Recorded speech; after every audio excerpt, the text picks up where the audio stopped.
que mañana el doctor Sacco les va a estar enviando un trabajo práctico, tal vez algo ya les adelantó, con respecto a los derechos de incidencia colectiva y en particular el caso líder Alavi. Así que vamos nosotros hoy a intentar de abordar lo que tiene que ver con las cuestiones teóricas fundamentales inherentes a ese tema y a esa causa. Y vamos a ver si podemos empezar por lo menos con el desarrollo de la unidad 3. Bueno,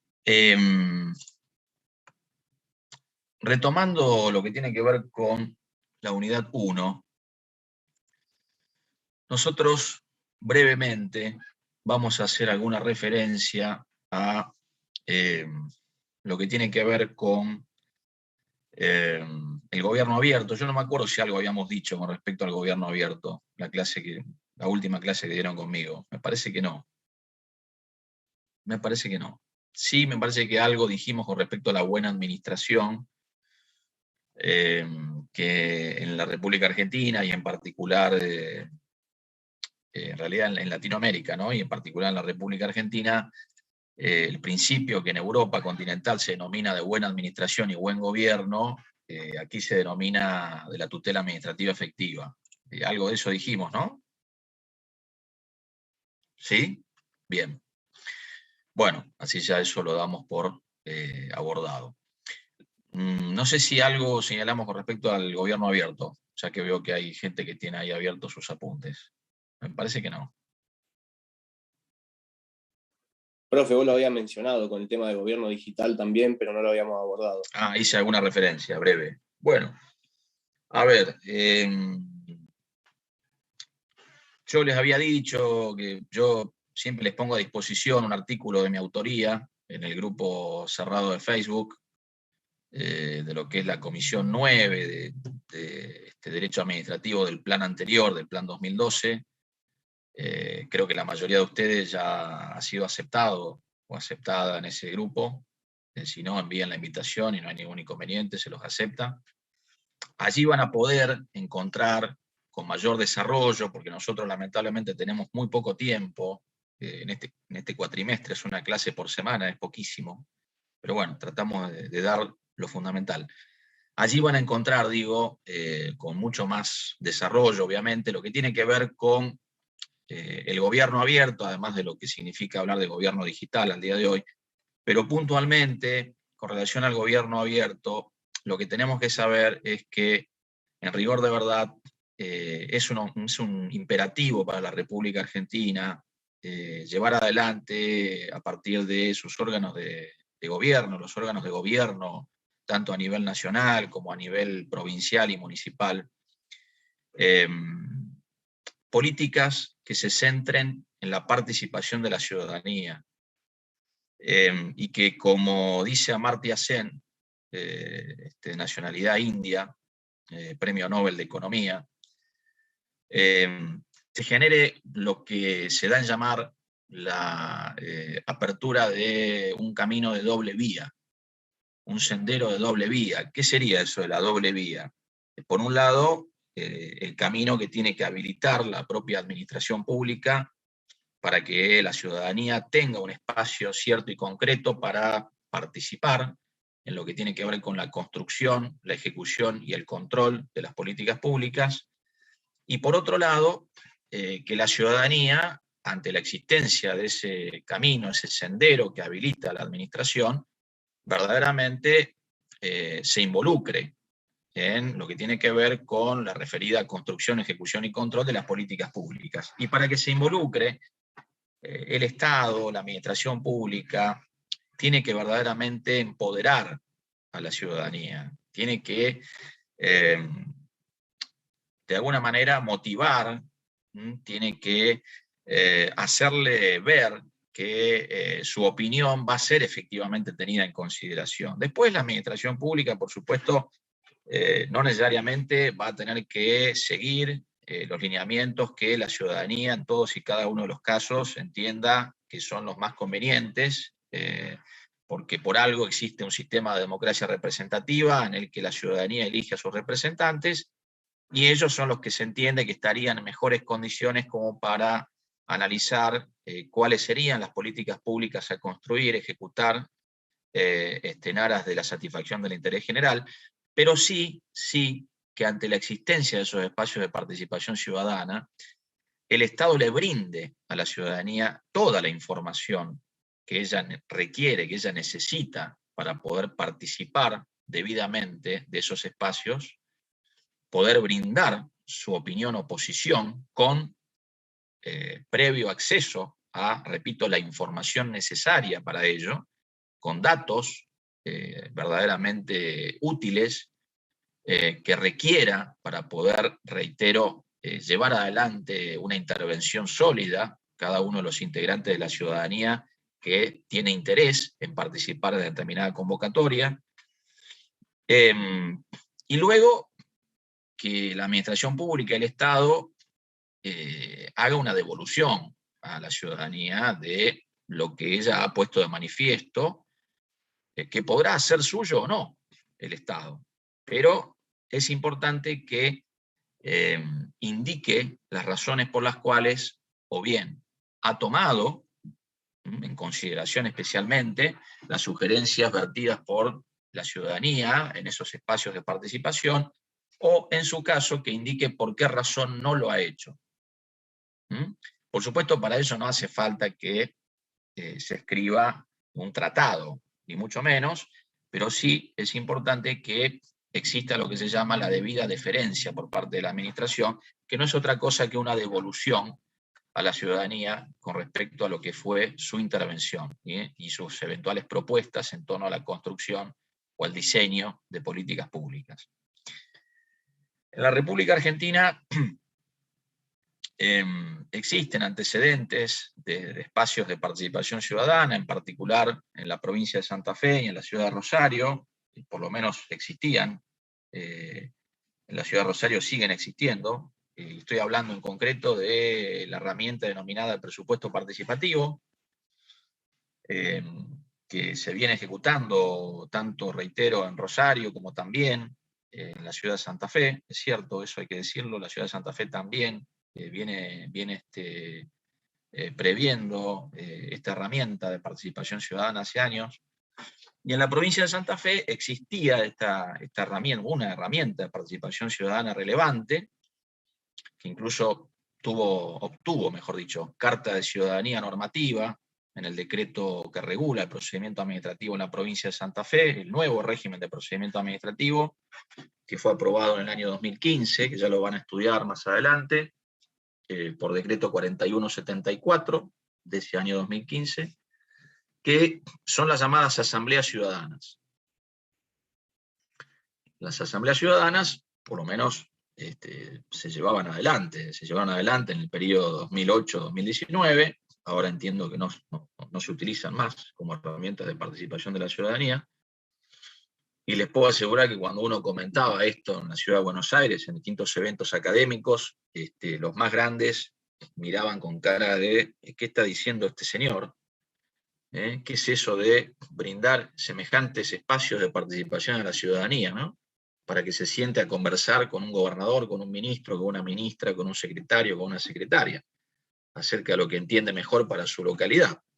Miraban, la verdad, que con cara, al menos de incredulidad y también de persona que está extrañada, ¿no?, por lo que está escuchando. Porque la verdad que no lo tienen incorporado, ¿no? En muchas partes del país, esto que tiene que ver con la dinámica de la participación de la ciudadanía. Entonces, a partir de esa herramienta, que es una de las tantas herramientas que el Estado puede prever, en su momento se denominaron asambleas ciudadanas, que eran espacios a los que se convocaba públicamente a la ciudadanía, a través del sitio web oficial del gobierno de la provincia, a través de la publicación de determinados periódicos de mayor circulación local o provincial, a que se reunieran con los funcionarios de gobierno de turno, desde el gobernador para abajo, tenían que ir a participar de esos espacios. Se realizaban esas reuniones en escuelas, y se le daba distintas escalas. tenía escala provincial, regional, microrregional o local. Entonces cada ciudadano o cada ciudadana podía participar del espacio que le interesara. Hay gente que le interesaba a lo mejor aportar alguna idea para mejorar las condiciones de vida del barrio, lo hacía. Aquel que le interesaba participar para mejorar las condiciones de vida de la microrregión o de la región, lo hacía. Y aquel que le interesaba participar para mejorar las condiciones de vida a nivel provincial o a escala provincial, también lo podía hacer, según el espacio que se habilitara en cada momento. Había facilitadores en cada una de las reuniones, se preveían espacios que funcionaban en aulas de las escuelas. Todo esto es real, lo estoy contando porque es real, yo lo viví, y lo vivió mucha gente. Había facilitadores que tomaban nota y daban la palabra en forma ordenada a los ciudadanos y ciudadanas, y en cada una de esas aulas estaban distintos funcionarios. Uno se podía encontrar con un ministro, con una ministra, con un secretario, con el gobernador mismo, que participaban de esos espacios y escuchaban a la gente. Y opinaban, y luego de eso, quien tomaba nota, lo pasaba en limpio, se hacía un análisis de esas propuestas, de las que habían resultado más relevantes en cada uno de esos espacios, y se hacía una devolución a la ciudadanía. Todo eso luego se publicaba, está publicado. Hay un libro que se publicó, que se llama Plan Estratégico Provincial 2030. Muchos de esos proyectos ya se ejecutaron totalmente, algunos otros tuvieron una ejecución parcial por carencia de tiempo, y otros que están en una etapa inicial. Pero quiero decir, esto se puede hacer. Esto no hay que tomarlo como una utopía, como algo que únicamente tiene un mero interés académico. Sí, bueno, gobierno abierto, sí, qué lindo, lo estudiamos en la facultad, pero la verdad, me parece que en la práctica no existe, porque a nadie, a ningún gobernante le interesa compartir el poder con la ciudadanía, una vez que lo obtuvo a través del voto popular. Es muy lindo, es todo lo que tiene que ver con las promesas de campaña, pero una vez que se obtuvo cuesta desprenderse, ¿no? Cuesta, como le pasa en general al ser humano. Cuando accede a algo le cuesta compartir, le cuesta desprenderse, le cuesta hacer participar efectivamente a otras personas, ¿no? El tema es que aquí está de por medio el interés general, aquí está de por medio la satisfacción de las necesidades colectivas.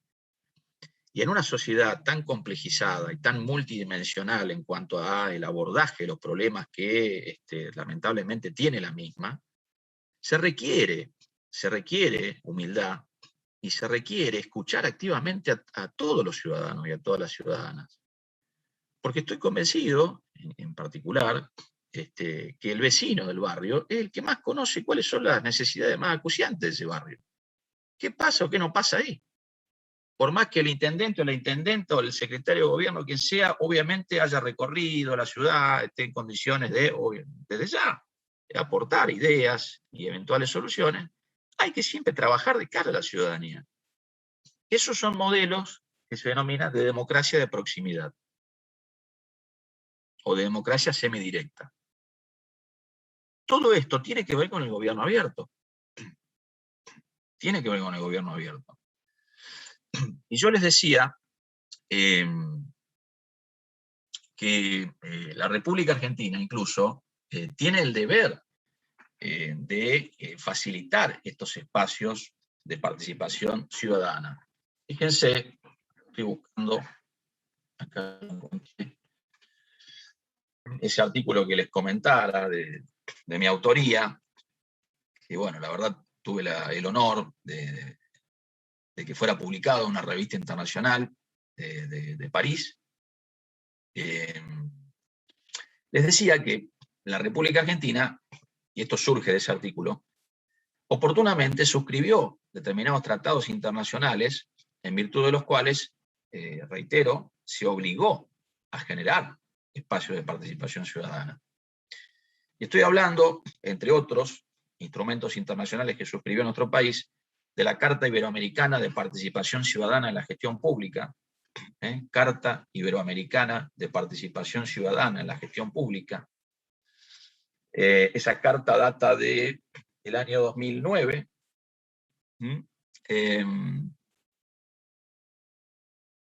que impone, por supuesto, a los estados signatarios de la misma la generación, como venimos diciendo, de estos espacios. ¿no? También la República Argentina suscribió unos años antes, en el 2006, el denominado Código Iberoamericano de Buen Gobierno. También allí, en ese instrumento internacional, se contempla la necesidad de que los estados habiliten estos espacios, fomenten la participación de los ciudadanos y de la población en general en la formulación, implementación y evaluación de las políticas públicas.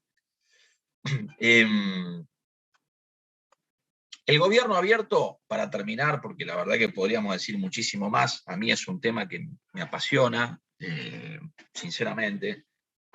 Podríamos mencionar muchas otras experiencias, incluso en otros países del mundo. Es muy interesante evaluar siempre lo que sucede en otras partes del mundo, porque enriquece muchísimo. Por supuesto, no para que uno importe lisa y llanamente un modelo extranjero, pero sí para que uno pueda refrescar y fortalecer lo que tiene que ver con la creatividad y la generación de ideas, ¿no? Es muy interesante el modelo que ha adoptado el municipio de Nanterre, en París, se escribe Nanterre. Si uno quiere lo puede buscar, está en francés, obviamente, la página web. Después voy a ver si les puedo pasar el sitio web, si les interesa. Repito, está en francés. Ese municipio ha llevado adelante distintos proyectos basados en la participación de la ciudadanía, concretos, que tienen que ver, por ejemplo, con la evaluación de la instalación de determinadas empresas en ese municipio a partir de lo que la ciudadanía considere que es mejor o no, o peor, con respecto al eventual impacto que la actividad que esa empresa desarrollaría en lo que sería el medio ambiente. Bueno, ese es uno de los tantos proyectos. Yo repito, no tengo tiempo, a veces voy un poco acelerado porque no tengo tiempo, discúlpenme. Yo por eso les ofrezco las herramientas para que ustedes lean con más tranquilidad todo esto. Todo este material lo tienen en el grupo cerrado de Facebook, que dice Comisión 9, Derecho Administrativo Dr. Echen, pero es obviamente extensible a la Comisión 30 del Plan Nuevo, que es la de ustedes. Bueno, y decía para terminar, el gobierno abierto se basa en 3 pilares fundamentales. Por supuesto, uno de ellos la participación, pero hay 2 más que tradicionalmente se señalan con respecto a lo que sería el gobierno abierto, como caracteres centrales del gobierno abierto, que son la transparencia y la colaboración. Repito, son pilares clave, centrales, en lo que tiene que ver con la efectiva vigencia de un modelo de administración pública que se asiente en lo que se entiende que es el gobierno abierto. Bueno, por supuesto, desde ya, para que exista un gobierno abierto, y esto lo dije, me gustaría desarrollarlo mucho más, pero no tengo tiempo, la ciudadanía tiene que tener un adecuado acceso a la información pública, ¿no? Por eso es que hablamos, en definitiva, de transparencia activa, que está directamente vinculada con el acceso a la información por parte de la ciudadanía. Incluso este derecho de acceso a la información pública ha sido expresamente reconocido por la Corte Interamericana de Derechos Humanos en una causa emblemática, en la causa Claude Reyes y otros versus Chile. Claude Reyes, así se escribe, Claude Reyes y otros versus Chile. Es una sentencia de la Corte Interamericana del año 2006. Así, repito, expresamente analizando, por supuesto, la Convención Americana de Derechos Humanos, la Corte entendió que cada Estado parte de la Convención, cada Estado signatario de la Convención, tiene que asegurar la efectiva vigencia del llamado derecho de acceso a la información por parte de sus ciudadanos y ciudadanas.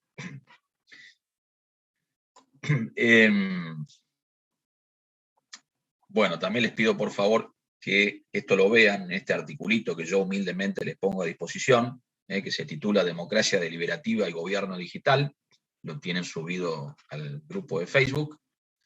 Todo esto lo pueden ver, lo pueden leer de allí, lo pueden estudiar con mucha más tranquilidad. Y es un tema que a mí en particular me parece que es amigable, es un tema hermoso, es un tema que uno lo puede ir leyendo sin tener que estar deteniéndose permanentemente en la lectura atenta y profunda del artículo, porque tiene un lenguaje complejo, difícil. No creo que sea de esos artículos al contrario. Bueno, eso entonces con respecto a gobierno abierto. El gobierno digital, bueno, creo que algo dijimos la clase pasada. Yo también los invito a que ustedes esto lo vean de este artículo. Tiene que ver con, en definitiva, la plena utilización de las llamadas TIC. No se dice TICs, se dice TIC. Tecnologías de la información y de la comunicación, que por supuesto son básicas, son claves en la sociedad del conocimiento como la actual. La utilización de la tecnología, incluso, y esto también lo digo en este artículo, considero que puede significar indudablemente un avance muy importante en lo que tenga que ver con el acercamiento del Estado a la ciudadanía. Ustedes piensen que a través simplemente de la utilización de portales web, que no crean que es de los más avanzados que existe a nivel mundial en este momento, en cuanto a TIC,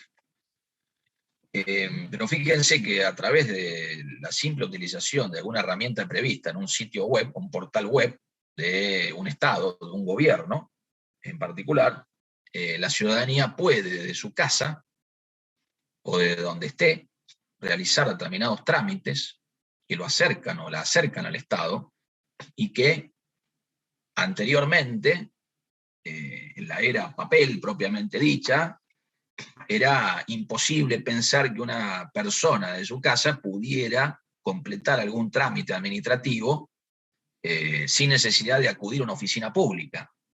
Incluso tal vez tenía que ir a varias oficinas públicas. Bueno, por supuesto que se está en proceso de.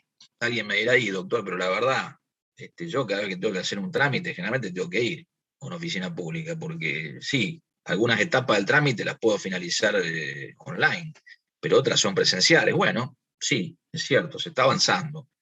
Creo que habría que avanzar con mucha más velocidad en ese sentido, pero indudablemente las llamadas TIC han llegado para, entre otras cosas, acercar a la ciudadanía al Estado, en tanto y en cuanto, obviamente, el Estado esté verdaderamente interesado en utilizar esas herramientas con tal propósito, ¿no? Yo creo que también las TIC pueden ser utilizadas para optimizar los circuitos administrativos internos a través de algunas hojas de ruta que deban ser controladas por la llamada autoridad responsable del procedimiento de que se trate. Esa autoridad responsable del procedimiento existe en la provincia de Santa Fe, se incorporó como tal en la última reforma del 2015 del procedimiento administrativo. Es una figura que ya existe como tal en otros países del mundo, en particular en Italia. Y es muy importante porque le permite a la administración saber quién es el sujeto que tiene a su cargo, quién es el responsable de seguir el camino de un determinado expediente, de una determinada actuación administrativa. Y a su vez también le permite a la ciudadanía identificar a esa persona, que ante cualquier eventual obstáculo o traba podría llegar a acudir para remover ese obstáculo. Tiene identificada cuál es la persona responsable del procedimiento. Bueno,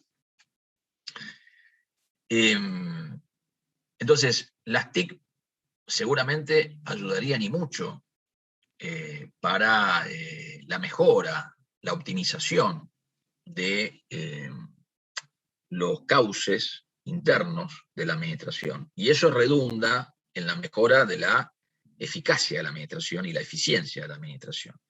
Eso redunda en una mejora indudable en los tiempos de respuesta al ciudadano.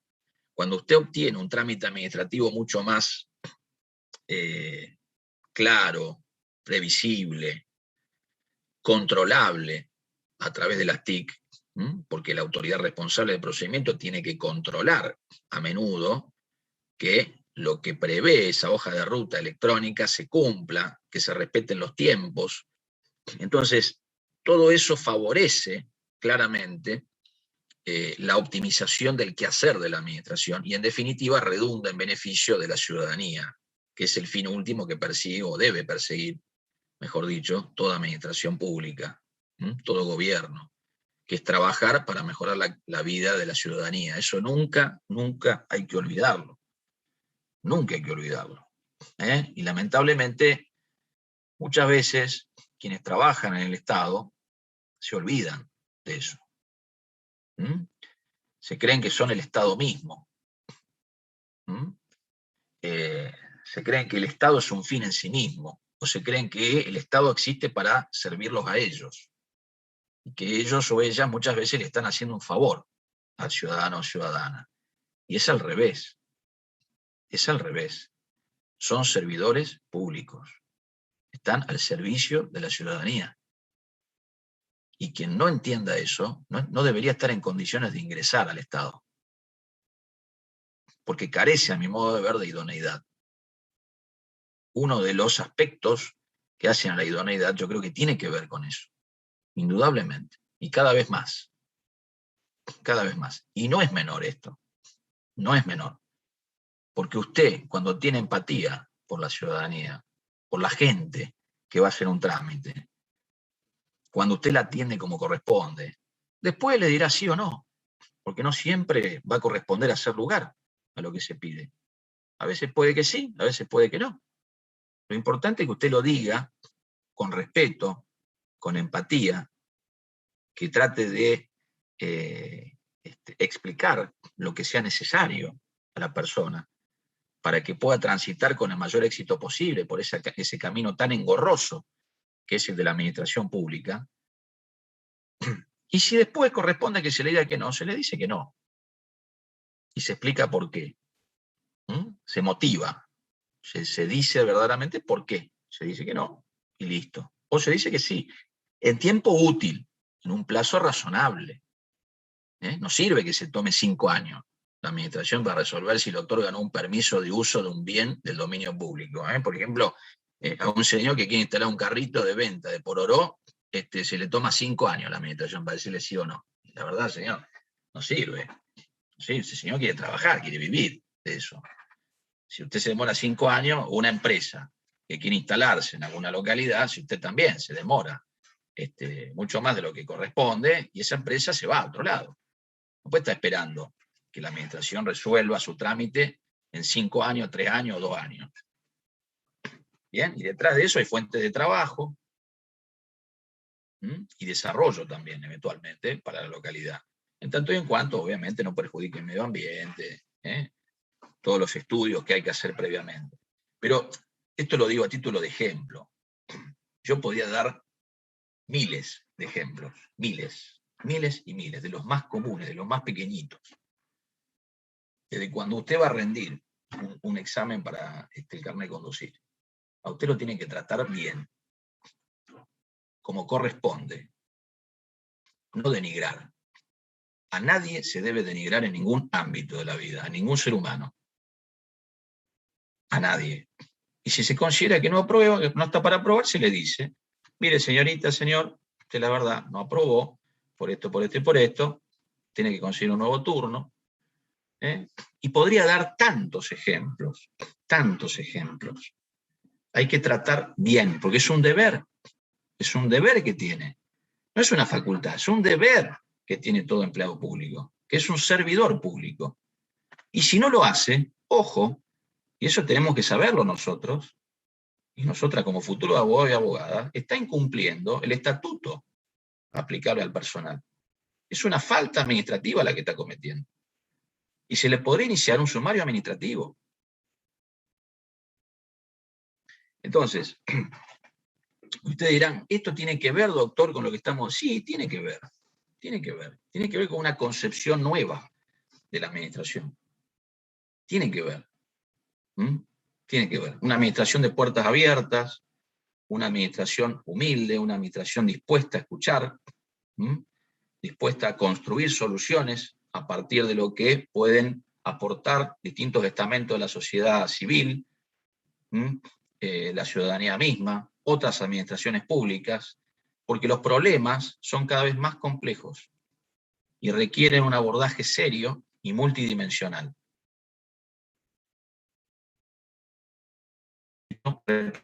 Hay que tener humildad para afrontar los problemas y hay que prepararse. Hay que prepararse.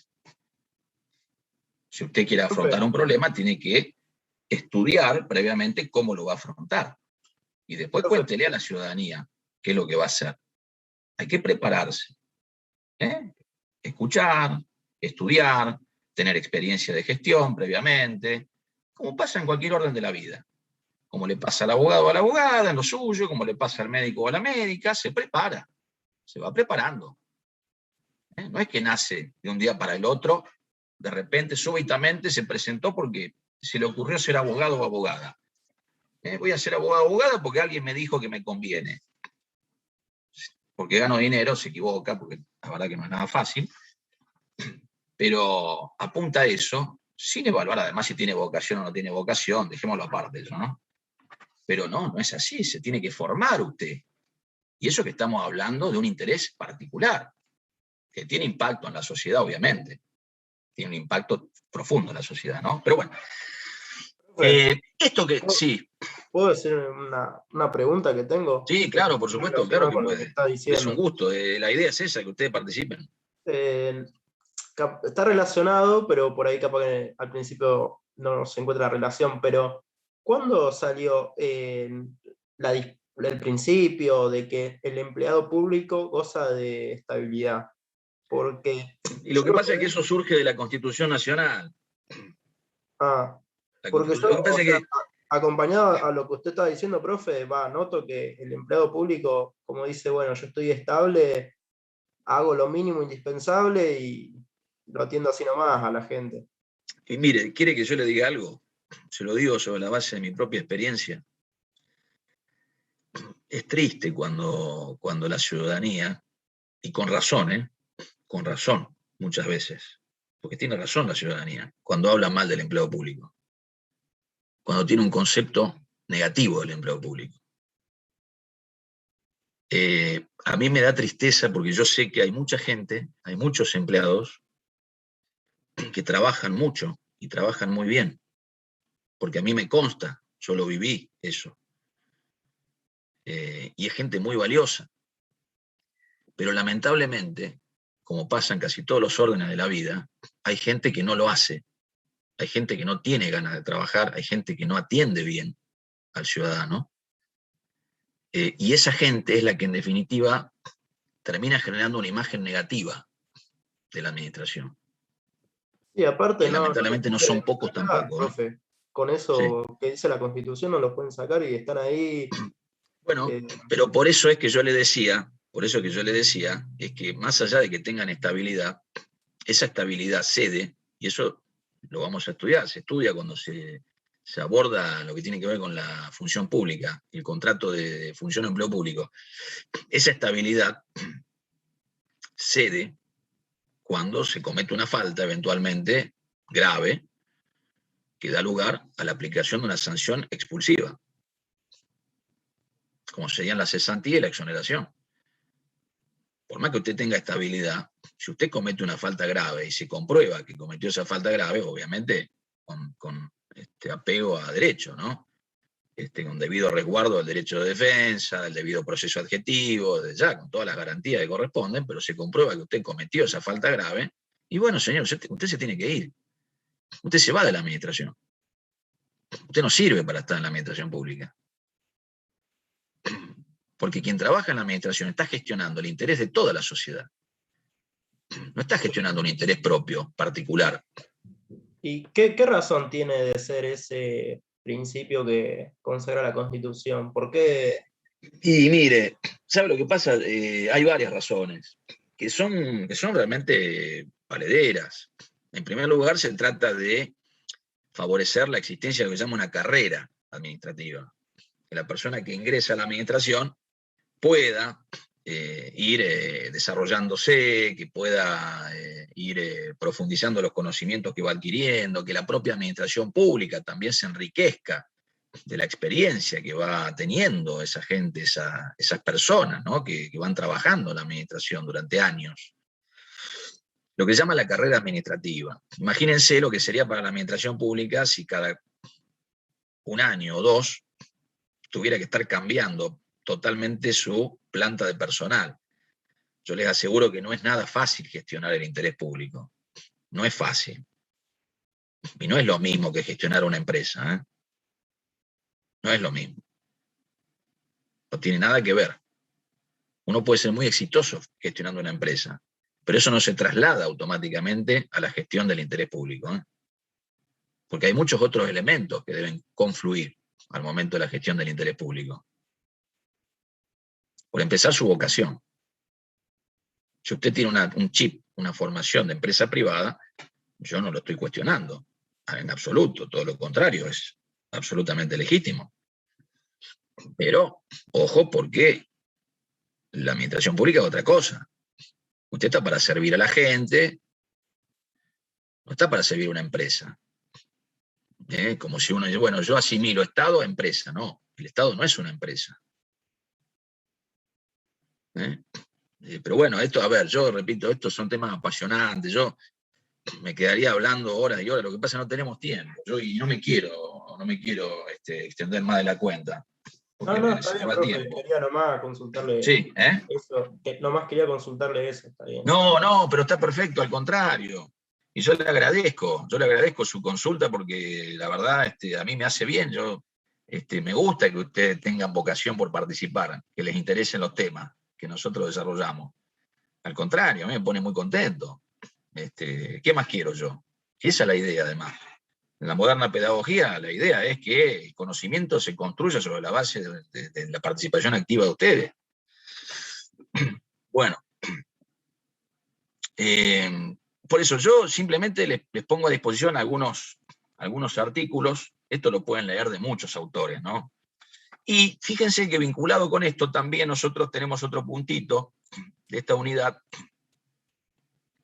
que tiene que ver con, tiene que volver al programita, que tienen que ver con la administración de servicio. La administración de servicio.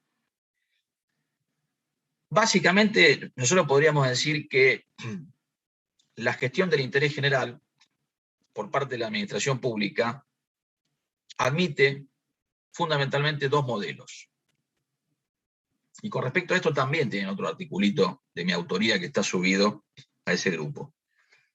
Uno de esos modelos es el que lamentablemente se ha venido aplicando en forma tradicional, que es el de la administración burocrática. Que ahora vamos a comentar cuáles son sus caracteres fundamentales o centrales. Y el modelo antagónico, la antítesis de la administración burocrática, es la llamada administración de servicio o servicial. Esto también lo pueden estudiar de un querido profesor, Mata, Mata Ismael Mata, que tiene varios artículos escritos sobre administración servicial y administración burocrática, o sea que también lo pueden profundizar de allí. Y si no, de este artículo que yo les puse a disposición. Lo tienen también en el grupo de Facebook. La administración burocrática se caracteriza por el desinterés del personal por el resultado de las gestiones, por la propensión ante la duda a dar respuestas negativas o a no dar respuestas, por la falta de existencia de proyectos y programas a mediano y largo plazo. Una administración burocrática es aquella que se centra únicamente en la atención de las necesidades más urgentes, lo cual no está mal. No está mal que obviamente la administración pública pretenda atender esas necesidades imperiosas, urgentes. Está bien, está muy bien que así sea. Pero no basta con ello. No basta con ello. La administración pública tiene que proyectar, tiene que elaborar programas que obviamente involucren políticas públicas pensados a mediano y largo plazo. Por ejemplo, un hospital de alta complejidad no se construye en 6 meses o en un año. Usted todo eso tiene que proyectarlo, tiene que programarlo. Un corredor turístico de la Ruta 1 de la provincia de Santa Fe no se construye de un día para el otro. Lo que significa un corredor turístico. Entonces hay que proyectar, hay que pensar, hay que programar a mediano y largo plazo. Y esto no es un capricho. Uy, a Echen se le ocurre que hay que programar a mediano y largo plazo. Y bueno, no, yo no voy a programar. Yo lo que voy a hacer, si algún día llego a la administración pública del gobierno, y bueno, primero veo cómo llego, porque me interesa el poder, nada más que eso. Y en segundo lugar, y bueno, voy a ir viendo cómo voy solucionando las cosas, vamos viendo cuáles son algunas de las prioridades, y veo. Yo, total, tengo la mejor de las intenciones con la gente. A mí me encanta la gente, es buenísima la gente, sí, yo los saludo en la calle. Y señor, pero no alcanza con eso. No alcanza con eso. Eso no es serio. Eso no es serio. Usted tiene que programar, tiene que proyectar políticas públicas a medio y largo plazo, pensando justamente en el beneficio que eso le significa a la gente.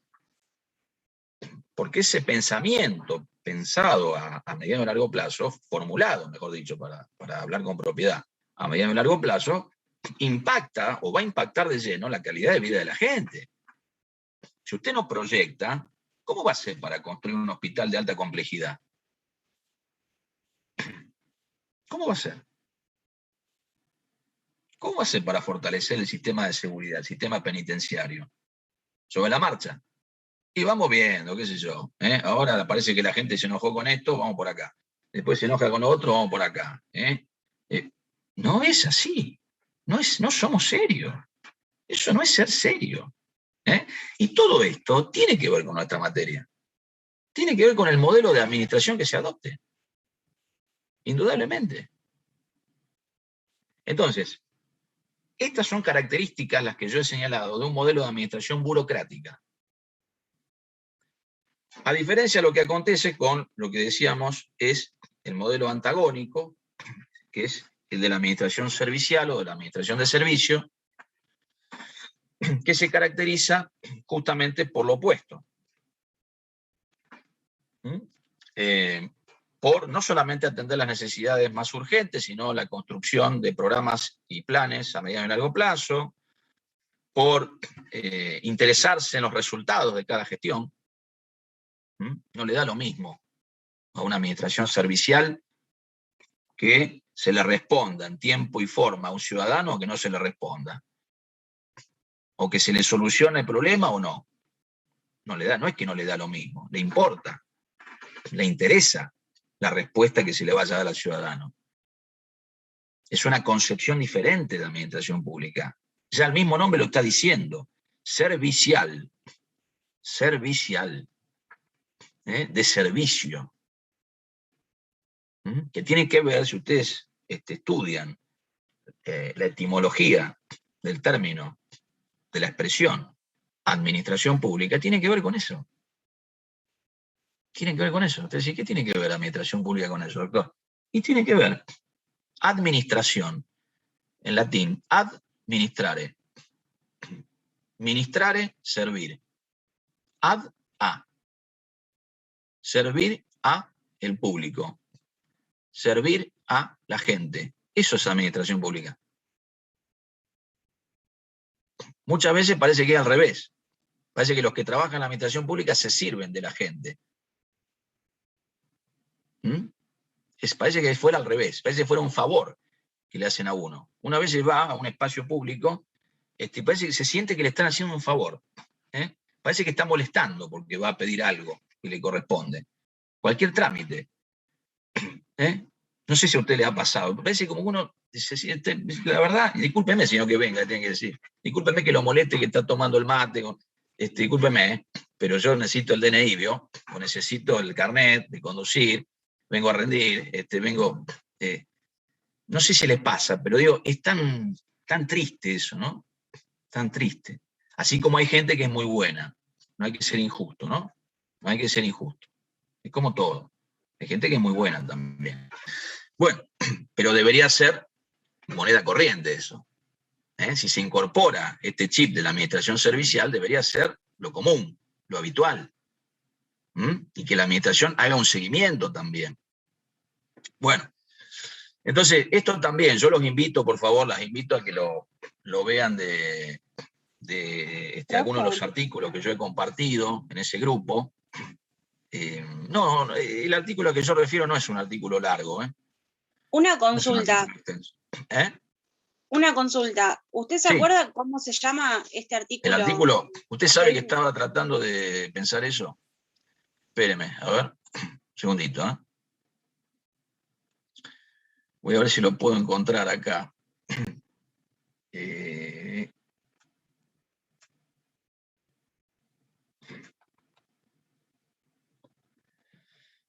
A ver, me parece que es espéreme. Sí,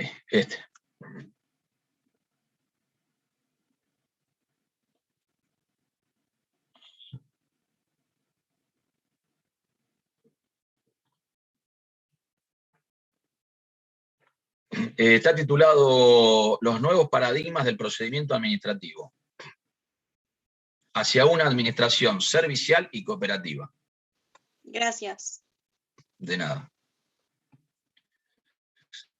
Bueno, y nosotros podríamos complementar esto hablando de modelos que son, podría decirse,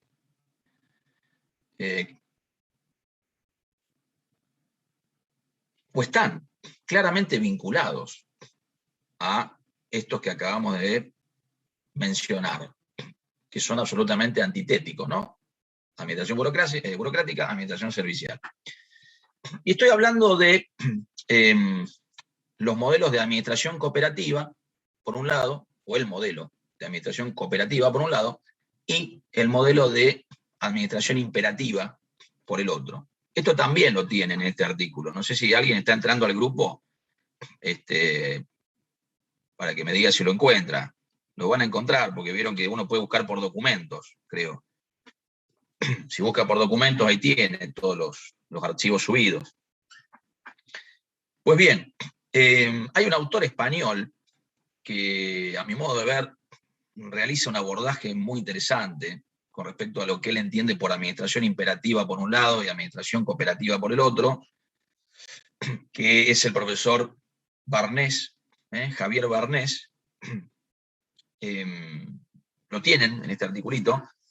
Simplemente les cuento que la administración cooperativa es aquella que se basa en la toma de decisiones con la consideración de las posiciones y de los aportes que puedan realizar a esa administración otras administraciones públicas, la sociedad civil y el sector privado. Me refiero al sector empresarial, al sector que en el ámbito privado desarrolla una actividad que será económico, financiera, comercial, industrial, etc. Entonces, ese modelo cooperativo, repito, es el que construye las decisiones que toma la administración pública a partir de esa apertura que tiene a otros estamentos de la sociedad y que, por lo general, conlleva o debería conllevar un abordaje multidimensional de las problemáticas objeto de análisis.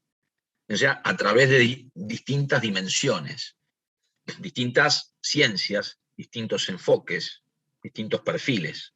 Todo eso enriquece notablemente la construcción que realice la administración en definitiva de su decisión. Administración cooperativa. Es un modelo que viene a superar claramente a otro que se denomina administración imperativa. La administración imperativa, también llamada en cascada, es básicamente un modelo de administración jerárquico, rigurosamente jerárquico, en el que las decisiones son tomadas por la persona que tiene la potestad asignada normativamente para ello, generalmente entre 4 paredes, por sí ante sí, sin escuchar, sin atender las posiciones o los aportes que pueden realizar otros estamentos, como los señalados precedentemente, y en particular sin atender en buena medida a la ciudadanía misma. Administración imperativa. Por supuesto que al día de hoy, a mi modo de ver, se impone un modelo de administración cooperativa. Claramente. Bueno, siguiendo con el programa, porque no tenemos mucho tiempo, esperen que vuelva al programita. No sé cómo andan con esto, no sé si están pudiendo tomar apuntes. Les pido disculpas que vaya rápido. Les pido disculpas, pero no llego, si no. Si ustedes quieren que repita algo, díganme, no hay problema, o quieren que explique algo de nuevo. Esa es la idea, que ustedes obviamente saben, se lo dije en la primera clase, que tienen plena libertad para participar o preguntar. ¿Estamos bien? Sí, vamos bien. Vamos bien. Bueno, estamos mal, pero vamos bien. Bueno, esperemos que no, que estemos bien y que vayamos bien.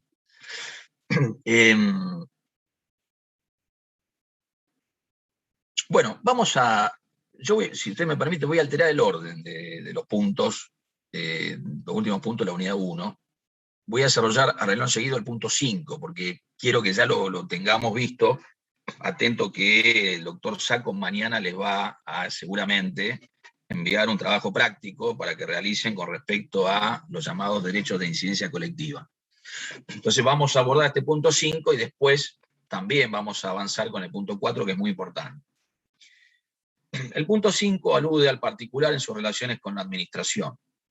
Los derechos individuales en el Estado de Derecho, situaciones jurídicas subjetivas, derecho subjetivo, interés legítimo, interés simple. Tipos de derechos de incidencia colectiva. A ver. En cuanto a las situaciones jurídicas subjetivas, que son aquellas en cuyo marco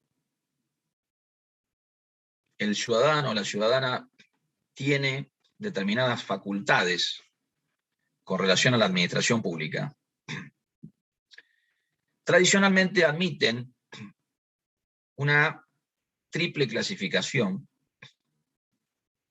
que yo diría que, al menos en la República Argentina, ya desde hace varias décadas, se ha ampliado, habiéndose incorporado una cuarta categoría, que sería la de los llamados derechos de incidencia colectiva.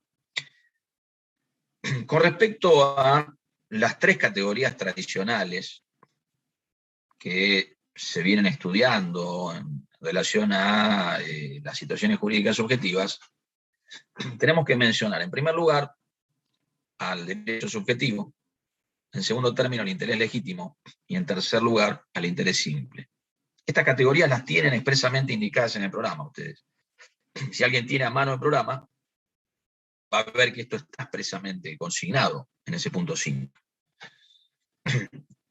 ¿Qué es el derecho subjetivo?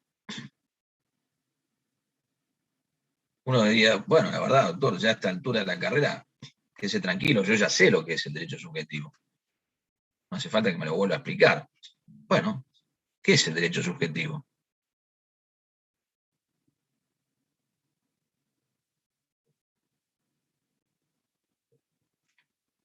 Vieron que parece que uno lo sabe, pero... el derecho subjetivo es la facultad de exigir tanto a otras personas, me refiero a otros ciudadanos o ciudadanas, como así también a la propia administración pública, al Estado, una determinada conducta. y a obtener, por supuesto, de parte de esos sujetos una respuesta. En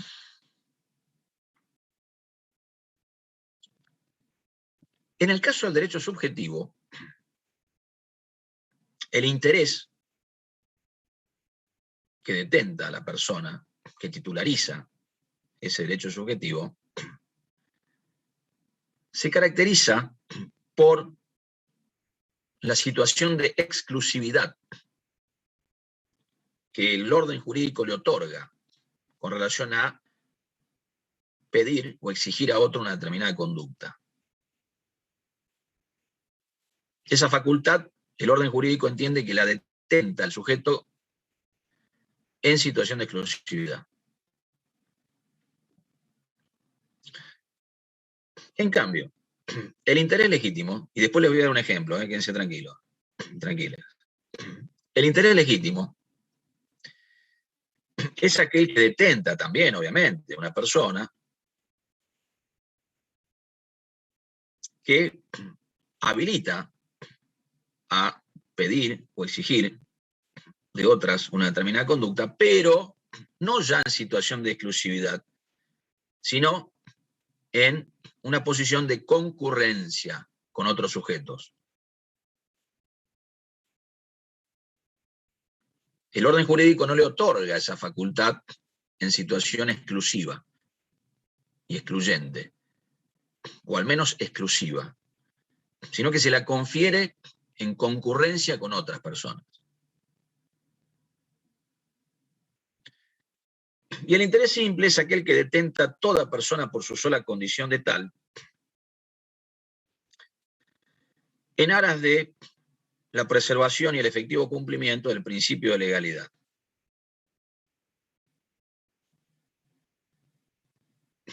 ¿Quieren que repita algo? Sí, todo, Y doctor, ahora repita. esa última parte. Sí, el interés simple es aquel que detenta a toda persona por su sola condición de tal, en aras de la preservación y cumplimiento del principio de legalidad por parte de la administración y por parte de cualquier sujeto de derecho. Profe, ¿esto no es lo del fallo Alavi? Todavía no sé, bueno, algo tiene que ver, pero sí, el fallo Alavi se vincula con la cuarta categoría que vamos a estudiar, que es la de los derechos de incidencia colectiva. Ah, está bien.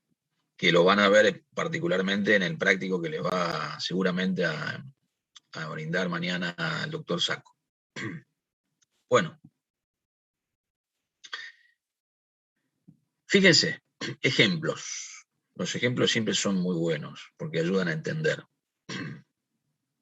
Derecho subjetivo. Vamos a ubicarnos rápidamente en el marco de un procedimiento de contratación pública, de selección de un co-contratante de la administración. Por ejemplo, en licitación pública. Se presentan 5 oferentes, 5 personas interesadas en contratar con la administración. Realizan sus ofertas, se comienza a sustanciar el procedimiento de selección y en el marco de ese procedimiento y previo a que se dicte el acto de adjudicación del bien o del servicio de que se trate a favor de una de esas 5 empresas o personas que ofrecieron, que formularon sus propuestas, previo a que se realice la adjudicación, varias de ellas entienden que se están afectando sus derechos. Entonces, formulan determinadas reclamaciones, peticiones a la administración, en cuyo caso el interés jurídico que van a detentar esas personas va a ser calificado como interés legítimo. ¿Por qué? Porque no es que hay una persona que detenta una facultad de exigir a otro una determinada conducta en situación de exclusividad, sino que son varias, en este caso las personas que participan de un procedimiento de contratación de la administración, que poseen determinadas facultades de peticionar a la administración en situación de concurrencia. ¿Se entiende esto? Son varias las que detentan esa facultad tutelada por el orden jurídico, pero que no reciben esa tutela en situación de exclusividad. ¿Me hago entender?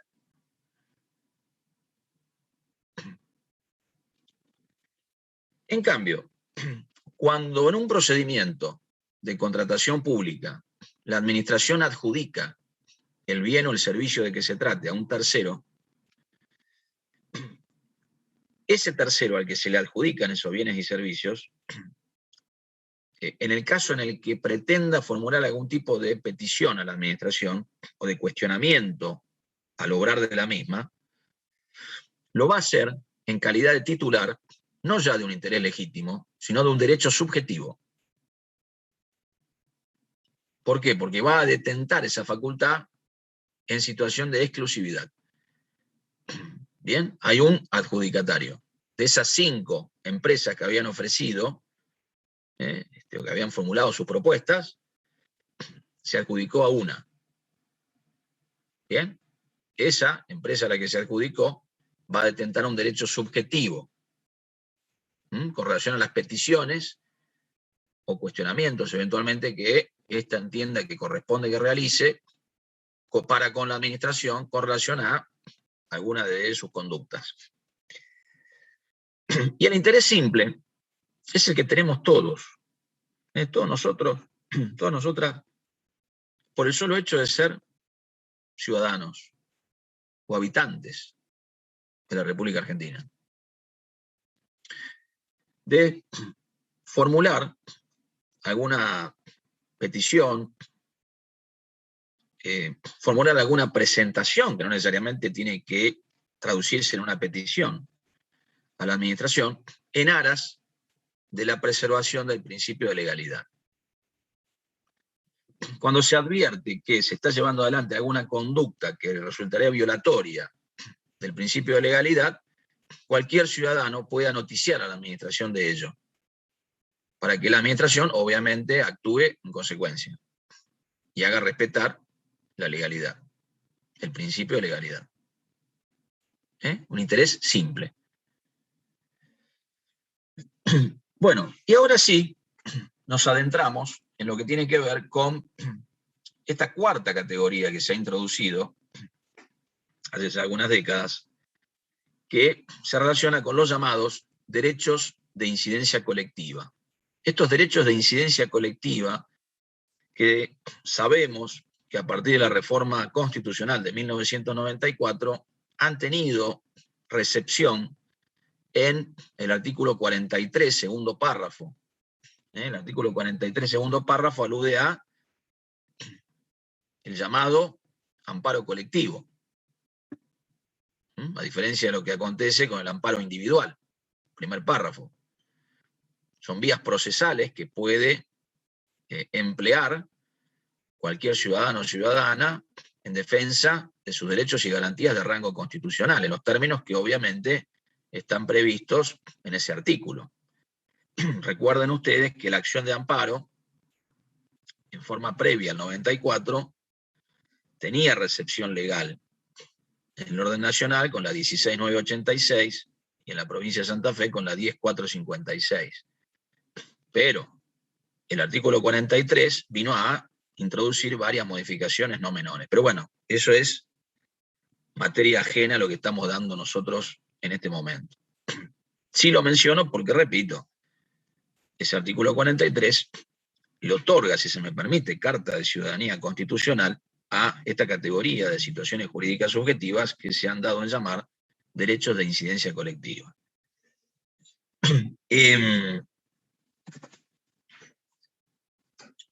La Corte Nacional, en la causa Lavi, que también la tienen, por las dudas, en el grupo de Facebook, si no, la googlean y enseguida la van a encontrar, pero la tienen subida al grupo de Facebook. En la causa Alavi de 2009, la Corte hizo expresa referencia a esta categoría de situaciones jurídicas subjetivas.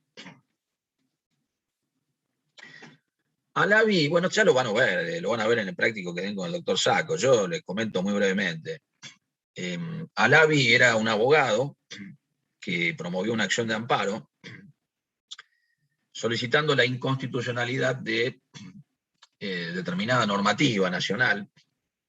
La ley, acá tengo un número anotado, porque la verdad que no me lo acuerdo, sino de memoria, 25873, lo van a ver, y el decreto 1563 del año 2004,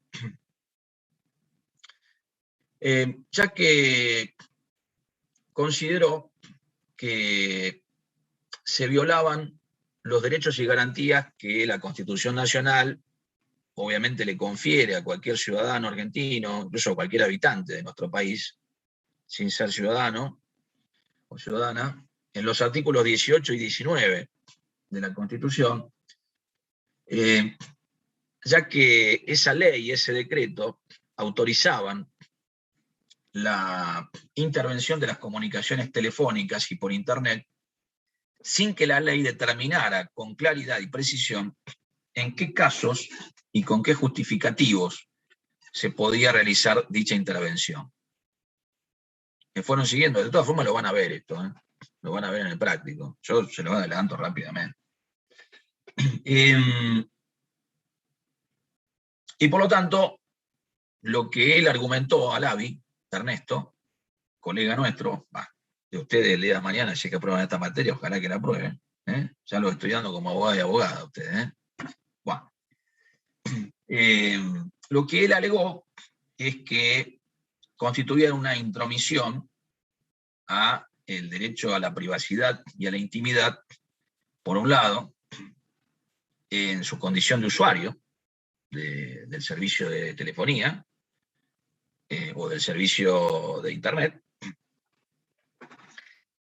a la par que también menoscababa el fallo habla del privilegio de confidencialidad que él tenía como abogado en cuanto a las comunicaciones telefónicas o vía web que podría llegar a desarrollar con sus clientes. Entonces le decía, mire, si la ley, sin precisiones concretas, sin indicar en qué caso y con qué justificativo, autoriza las intervenciones de las llamadas telefónicas y las comunicaciones vía web de los ciudadanos en general o de los habitantes en general, yo lo que entiendo es que esa ley y el decreto reglamentario pertinente están violando mi derecho a la intimidad. Eso por un lado, en calidad de usuario. Y por otro lado, lo que él dijo en calidad de abogado es que esa ley y ese decreto violaban su privilegio de confidencialidad en lo que sería su relación con los clientes que él tuviera. Ustedes saben que las comunicaciones entre abogado o abogada y cliente están amparadas por la confidencialidad. Existe el deber de confidencialidad. ¿Bien? Ese es un derecho de rango constitucional. Bueno, yo me adelanto a decirle, por la escasez de tiempo que tenemos, que la Corte ensayó una definición de lo que a su entender constituyen las dos categorías centrales de intereses jurídicos o de derechos que encuadrarían dentro del género llamado derechos de incidencia colectiva. Yo les diría que ustedes esto lo pueden ver fundamentalmente a partir de los considerandos 8 a 12, 8 a 13 del fallo, que para mí abordan las cuestiones medulares, ¿no? Fíjense. Entonces, género de la categoría que estamos estudiando, la cuarta categoría de situaciones jurídicas subjetivas, derecho o derechos de incidencia colectiva. Sería el género.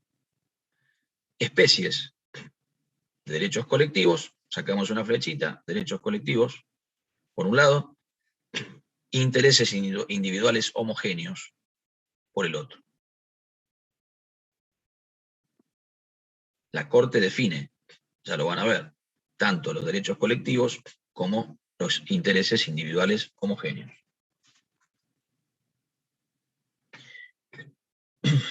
Y para ello, comienza haciendo referencia a las distintas opciones que existen en materia de legitimación procesal. Y dice que a tales efectos corresponde distinguir entre los derechos individuales, los derechos de incidencia colectiva que tienen por objeto bienes colectivos, que serían los derechos colectivos, y los de incidencia colectiva referentes a intereses individuales homogéneos. La Corte distingue esas tres categorías de derechos en relación a la legitimación procesal que puede tener una parte, ¿no? Y luego dice que la regla general en materia de legitimación es que los derechos sobre bienes jurídicos individuales son ejercidos por su titular.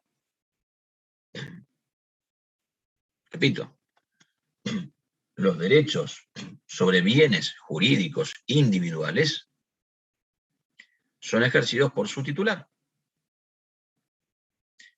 Allí estaríamos hablando entonces de los derechos individuales. Esa es la regla general en materia de legitimación procesal. Eso lo dice la Corte en el considerando 10, primera parte.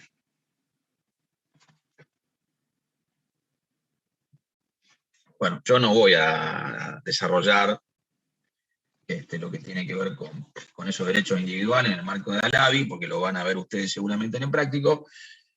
Sí, voy a ir avanzando.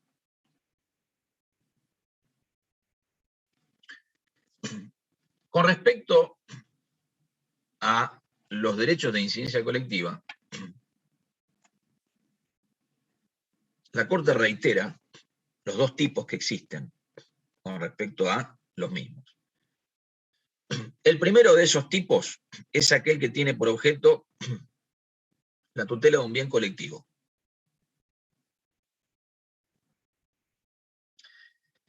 ¿Cuándo sucede eso?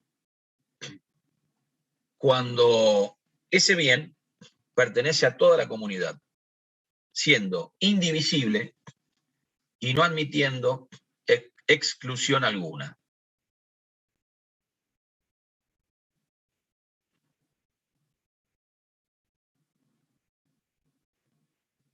Bien, entonces el bien debe ser colectivo, en los términos que acabamos de indicar.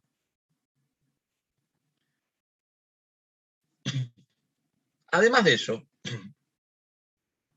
para que estemos en presencia de un derecho colectivo como subespecie de los derechos de incidencia colectiva, la pretensión procesal debe ser focalizada en la incidencia colectiva del derecho.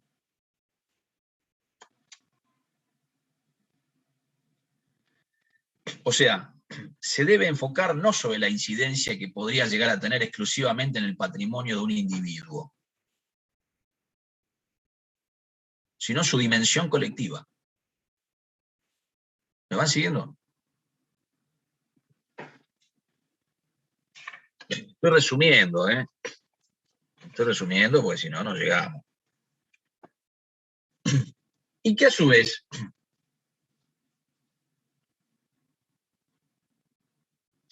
existe la otra clase o tipo de derecho de incidencia colectiva, que son los llamados intereses individuales homogéneos.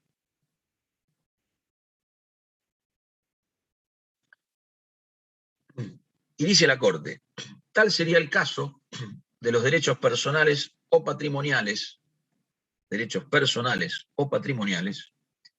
derivados de afectaciones al ambiente. Fíjense qué interesante, lo que dice la Corte ya está de alguna manera ejemplificando, ¿no? ¿Cuáles podrían ser estos intereses individuales homogéneos? De afectaciones al ambiente y a la competencia, de los derechos de usuarios y consumidores, como de los derechos de sujetos discriminados. Estos derechos podrían ser tutelados a través de una vía procesal que involucrara intereses individuales homogéneos. Y luego continúa diciendo, esto es considerando 12. En estos casos no hay un bien colectivo, ya que se afectan derechos individuales enteramente divisibles. ¿Se acuerdan que nosotros, haría la Corte, ¿no? Había dicho que en el caso de los derechos colectivos, los bienes objeto de tutela jurídica son indivisibles. Pertenecen a toda la colectividad.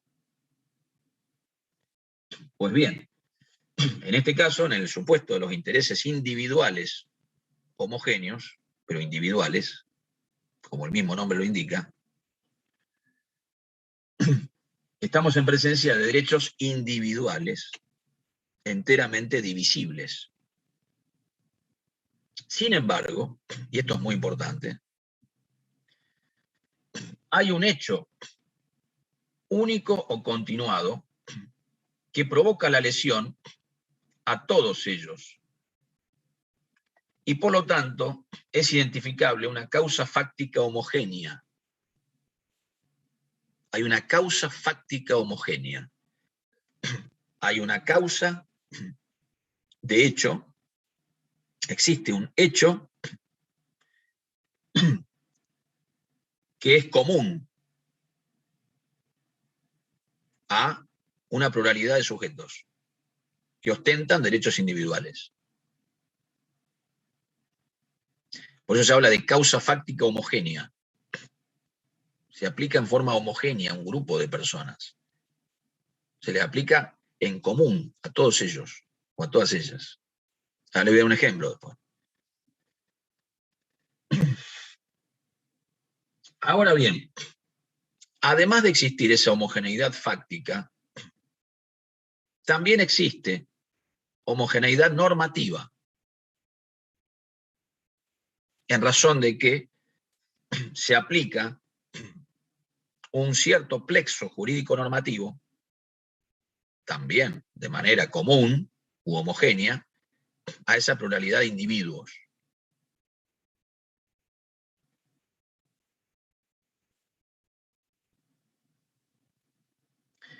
Por lo tanto, todo ello, la homogeneidad fáctica y normativa, dice la Corte, lleva a considerar razonable la realización de un solo juicio con efectos expansivos de la cosa juzgada que en él se dicte, salvo en lo que refiere o hace a la prueba del daño.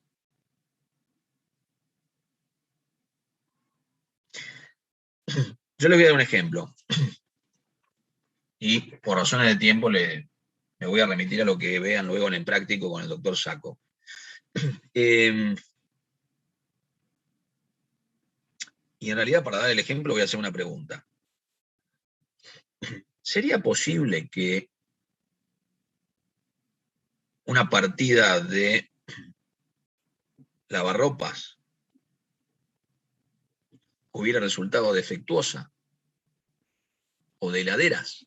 Vamos a ir con las heladeras, me gusta más. ¿Sería posible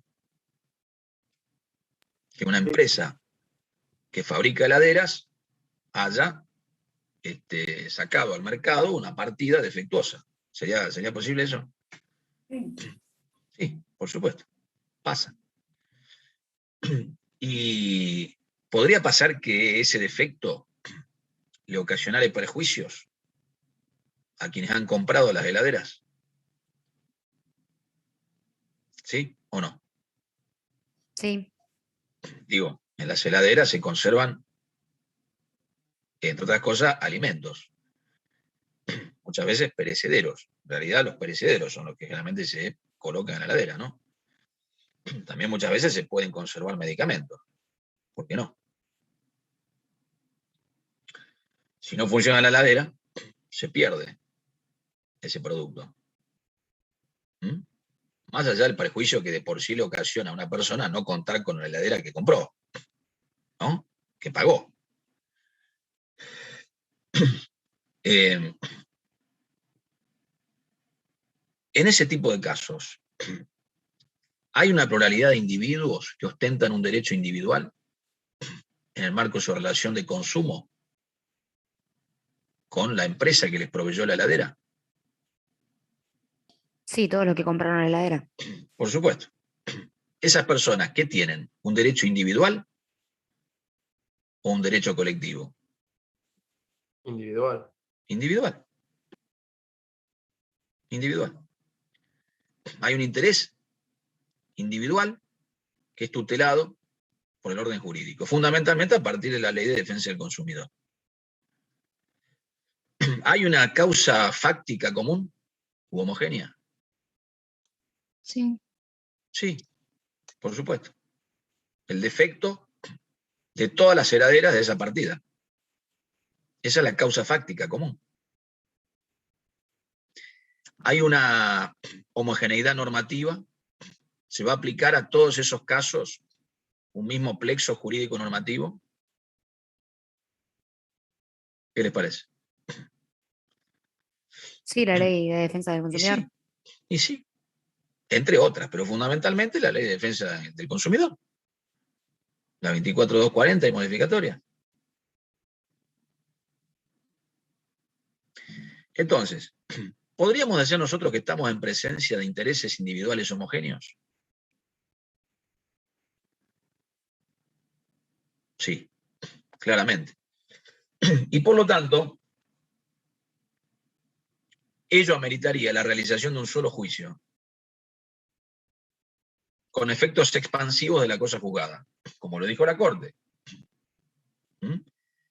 Salvo lo que hace a la prueba del daño, obviamente. Obviamente. Habrá casos en los que el daño que se le ocasiona a la persona se cuantifica en 100 pesos, estoy diciendo cualquier suma. 100 pesos, en otro caso serán 500, en otro caso serán 1000. Obviamente. Hay que probar el daño en cada caso. Eso puede variar. Entonces,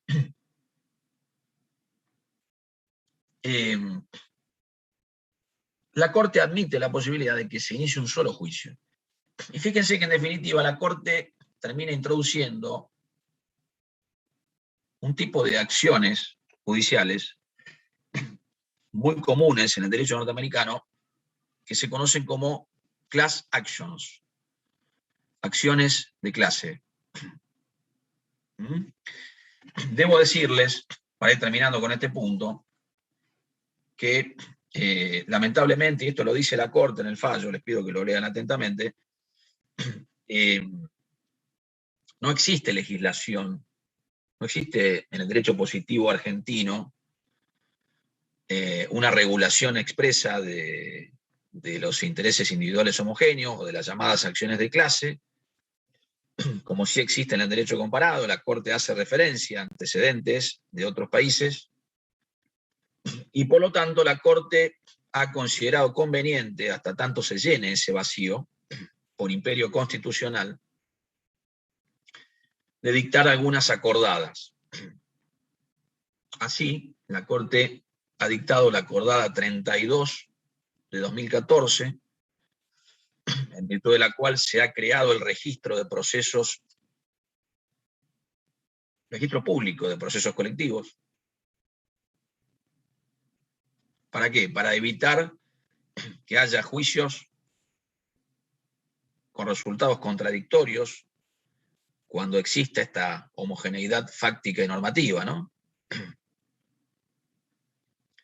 Para que los jueces sepan si ya existe o no algún antecedente de un caso que tenga identidad de objeto, homogeneidad fáctica y normativa,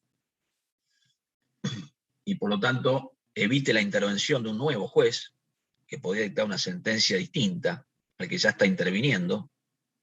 Por lo tanto, ya hay uno que está interviniendo, se acumula esa causa al que previno. Y otra acordada, de la cual en definitiva surge esto que yo estoy diciendo fundamentalmente, que es posterior, es la acordada 12 de 2016, que es la que aprueba el reglamento de actuaciones en procesos colectivos.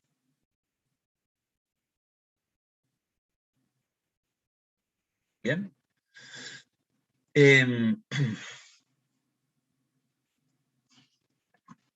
Bueno, se podría decir mucho más. Se podría decir mucho más. No tenemos tiempo y lo van a ver en el práctico. Y además ya estamos en horario. Estoy un poco preocupado con los tiempos. Les digo con toda sinceridad. Por eso yo les pido, por favor, que vayan profundizando los temas del material que les vamos recomendando.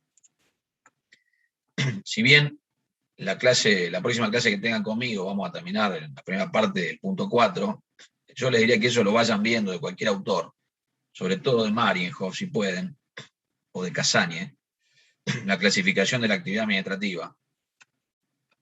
Y la bolilla 3 tiene que ver con la fuente del derecho administrativo. Bueno, yo creo que ustedes ya saben lo que es la Constitución, lo que son los tratados internacionales en general, lo que es la ley, y sí, vamos a ver a fondo, ese punto sí lo vamos a estudiar en profundidad, que tiene que ver con los reglamentos administrativos. Eso sí me interesa que lo veamos a fondo. Pero bueno, quiero decir, la unidad 3 es cortita, porque yo le voy a pedir a ustedes que repasen lo que ya deberían saber de materias anteriores. Vamos a enfocarnos en lo que sean los puntos más novedosos de esa unidad 3. Bien, bueno, terminamos entonces por hoy la clase. Vamos a tomar asistencia y nos vamos rápidamente. Si es que encuentro la lista. Sí, acá está.